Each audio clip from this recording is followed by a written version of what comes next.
Sabina for closing the door. We'll call this meeting to order about now.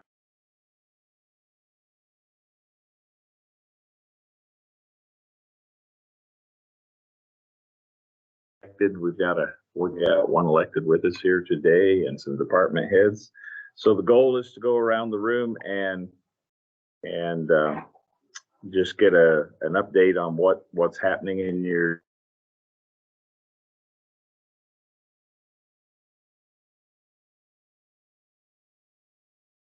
YouTube. What are we on? YouTube. If you don't watch YouTube, YouTube, okay. Facebook. Yeah, and I guess the newspaper again today. So, all right. So I'm just going to start us off. We'll start with our.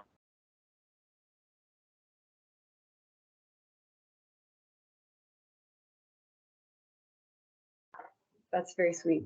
Okay, so obviously with the budget situation, morale's kind of low, but I feel like the employees are really keeping their chins up about it. I think that they're being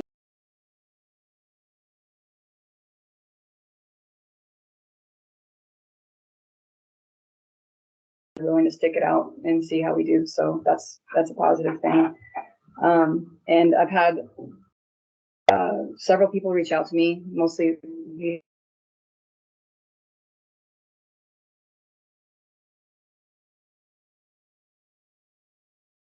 where we're at right now, and so that's mostly through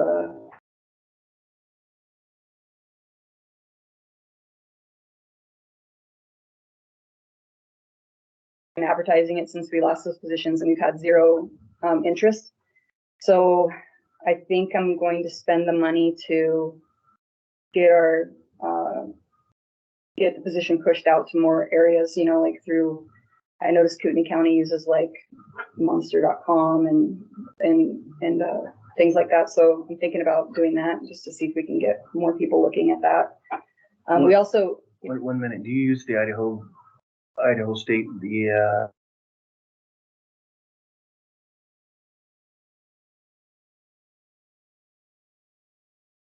to see what's open for law enforcement. We use that one. Okay, good. And then we use social media. It's just not, I don't think it's reaching enough people. So we're going to try and brainstorm on that a little bit. Thank you. Currently we have 49 in.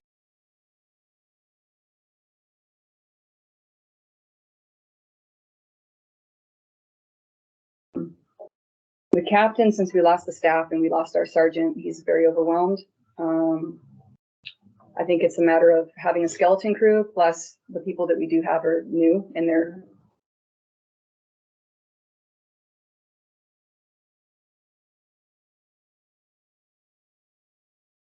so I'm keeping an eye on that.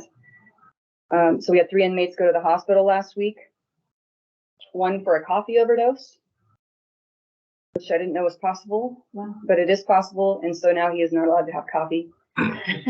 1 had high blood pressure and 1 had a hernia. They all went to the ER and they all were released the same day.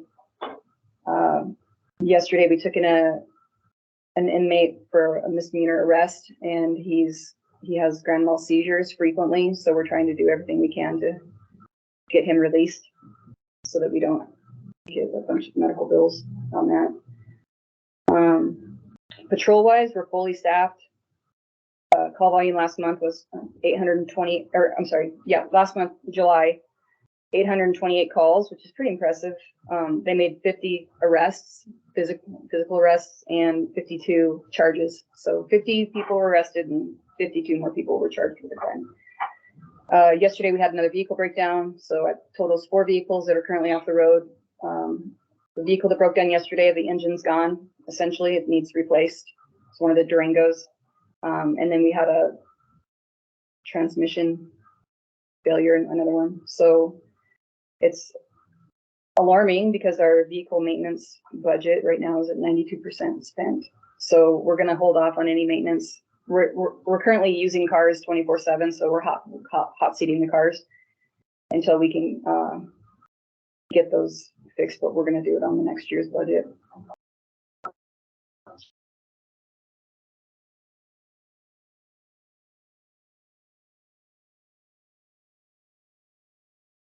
I can't remember the amount, but it was fentanyl. And the call came out, it was a reckless driver on I-90. The vehicle was driving 92 through a construction zone. So our guy made a traffic stop, and it ended up being a felony arrest ×6, and the main drug was fentanyl. Also for patrol, we've been working on some training lately. We just qualified on firearms again. And yesterday they had a major crime. It's called Major Crime Investigations training down at the fire hall. Since we're getting more of those kind of more complex crimes, we're trying to make sure the guys and gals know how to investigate those.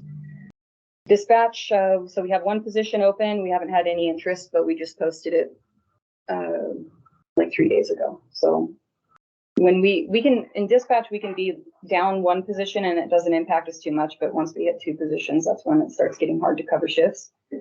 We do have a reserve that we use for dispatch, but I think we'll be okay. We usually have pretty good interest in the dispatch positions. Administratively, aside from the budget, we've been working on reviewing SOPs, make sure that they're sound. We're revisiting our policies when it comes to high liability areas, such as hiring, firing, employee counseling, things like that. We're just making sure that those are good to go. And for the last, I seem to always be, I'm working on an overall strategic plan for the office, meaning like where are we going for patrol, dispatch, jail, areas we want to grow. And we've been working on that. And now that we have a new captain, he's got some new ideas he wants to bring to the table as far as patrol goes. So hopefully that'll be done in the next.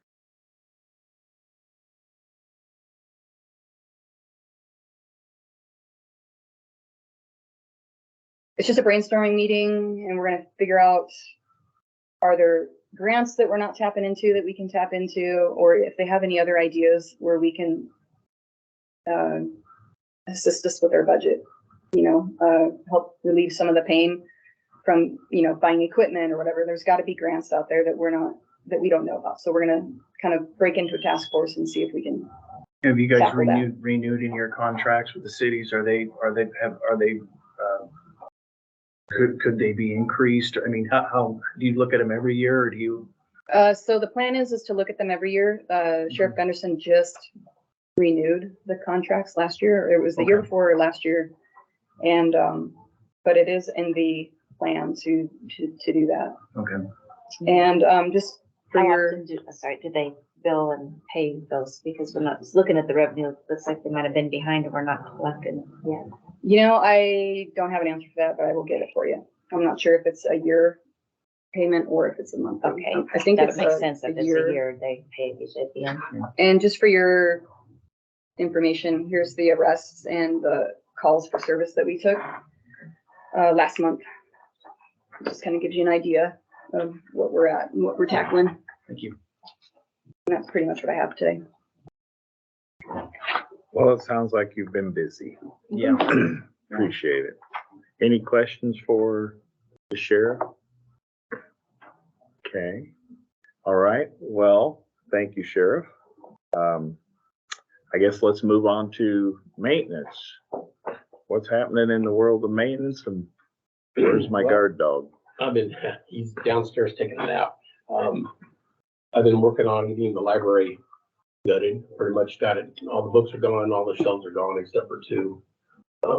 Getting to the point where we can win, and if we get a start date on getting the new part done, I can get started.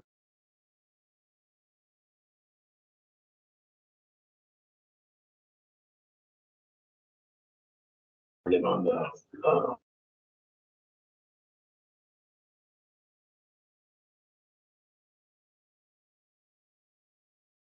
worry about kids getting on it and That messing was that up. nice. Yeah. They did a really nice job. I had them make it big enough where it covered everything. There's a nice space there that maybe in the springtime we can talk about putting a tool shed there. For my mowers and different outside stuff. Instead of having to put them across the street and go back and forth so much. Just an idea.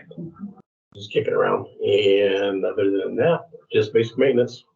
Been going around trying on the outside before winter comes, taking care of some major cracks we had going on so that the water doesn't get in there and freeze this winter and cause any additional problems until we get it painted next year.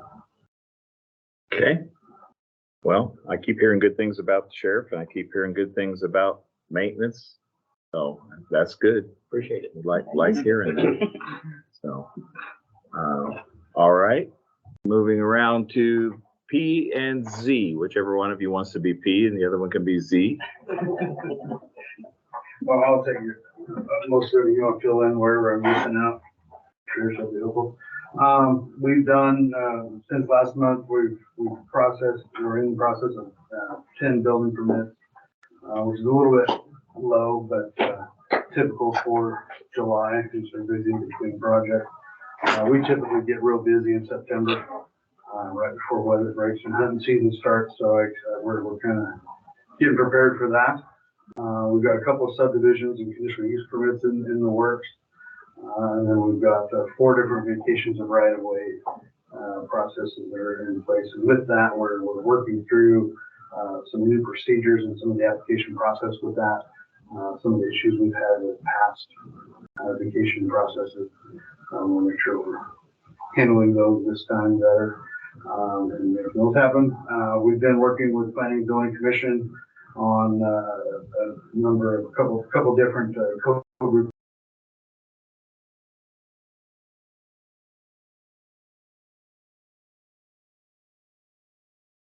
2 conditional use permits.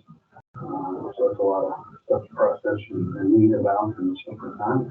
So we continue to work on that. Anything else I should? So working on training Trish and then working on that part. And as we get the budget figured out, we'll figure out what staffing looks like in the coming months. Hopefully that can take its, the plan is to keep transitioning that way. So we'll see how that goes. I'll just dovetail emergency management wise. The only real thing of note is we have a tabletop workshop planned with the fire districts and law enforcement for late September and going into October. And that will be a mass casualty tabletop workshop.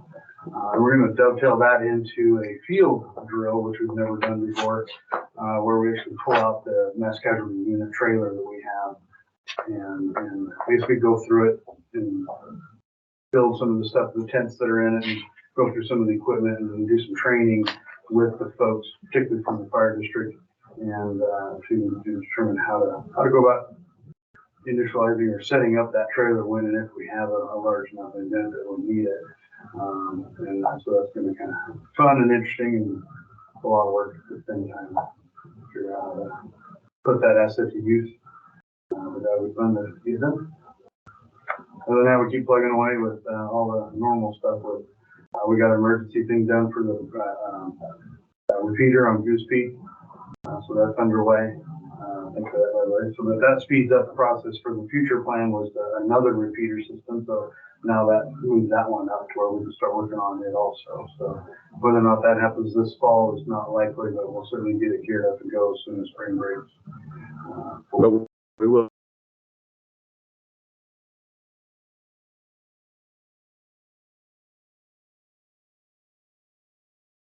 Use of the funds of the SHSP fund, and so now we'll be able to escalate those up to utilize this year's monies for that. So, so it's going to be super helpful in that front, and we'll speed up that process. Okay. That's it. Trish, anything you want to add? Nope, I think you covered everything. Okay. Are you getting it? I'm getting it. It's a lot. Nothing you can't overcome. Yeah. Just drain his knowledge. Yeah. Madam Grant woman, what's going on in the world of excess income? Well, we're working on it, but it's not a quick process. So, all kinds of opportunities we're exploring that will be over the next couple of years. Finally had the Historical Society architect call me back. It only took about a year for them. So working with Randy on getting her to come in, they'll do an evaluation, and then she'll help us find grants to do some of, especially the exterior work that's been put off for many, many months. Found a great file, gave that to Randy, so he has some additional info in his pocket for that. Been working with some IOM and FEMA and a couple other contacts on doing additional infrastructure work for communications, for interoperable communications, for fire mitigation, trying to get some additional money in to help with the rising costs of doing the fire mitigation and keep on top of that here. Did our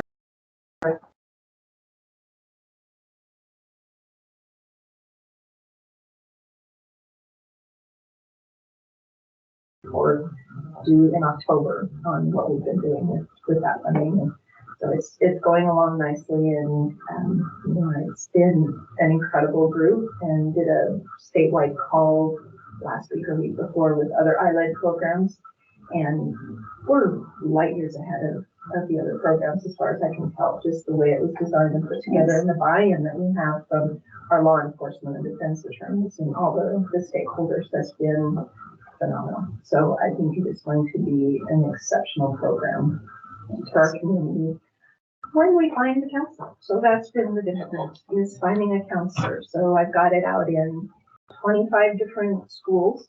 I have it, of course, in all the usual channels, the Facebook, the Department of Labor, out on the county website. Also put it out on Indeed, and I've been talking to anybody who has any ties, even smidge ties into the mental health professional world, and gleaning any of their referrals. And so we may have a couple of candidates, and we have to just kind of tweak how that all comes together. But There's definitely a shortage in mental health care parent practitioners across the state. Yeah. Always has been, it seems. Yeah. So did get a couple bites. They were great. They were certified. They were ready to go, but they thought it was Shoshone, not Shoshone County. Oh, Just an Shoot. 8-hour difference. Dang it. We did that in planning. Other than that, it's just, you know, spreadsheets, tracking, getting ready for year end, and making sure all the funds are where they're supposed to be, and zero out. And that's about it. Well, thank you for your efforts on behalf of the county. Bill, what's going on?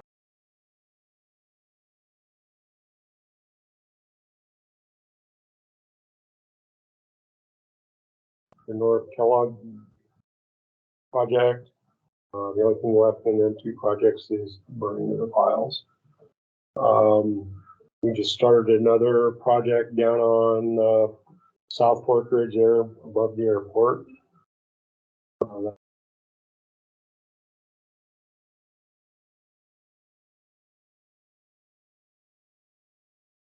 Head into Bear Creek. That'll take the guys